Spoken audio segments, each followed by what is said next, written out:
शुक्लाम्बरधरं विष्णुं दशवर्णं चतुर्भुजं प्रसन्नवदनं ध्यायेत् सर्वविघ्नोपशान्तये।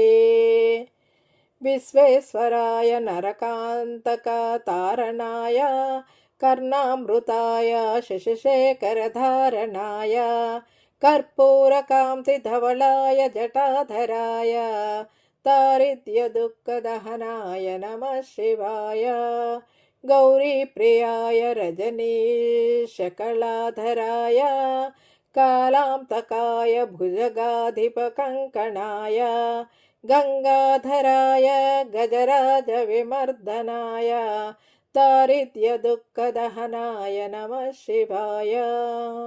भक्तप्रियाय भवरोगभयापहाय उग्राय दुःखभवसागरतारणाय ज्योतिर्मयाय गुणनामासुनृत्यकाय दारिद्र्यदुःखदहनाय नमः शिवाय।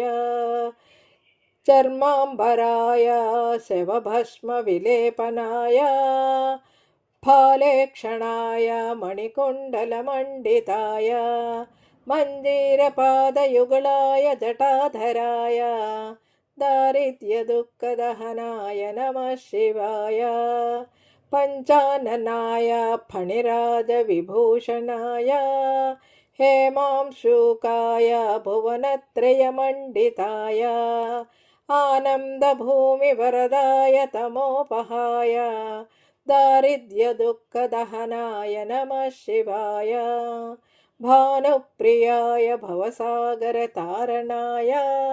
कालान्तकाय कमलासनपूजिताय नेत्रत्रयाय शुभलक्षणलक्षिताय दारिद्र्यदुःखदहनाय नमः शिवाय।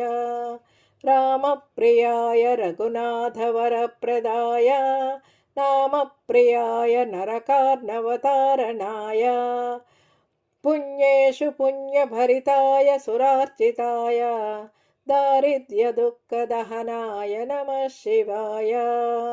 मुक्तीश्वराय फलदाय गणेश्वराय गीतप्रियाय वृषभेश्वरवाहनाय मातङ्गचर्मवसनाय महेश्वराय दारिद्र्यदुःखदहनाय नमः शिवाय।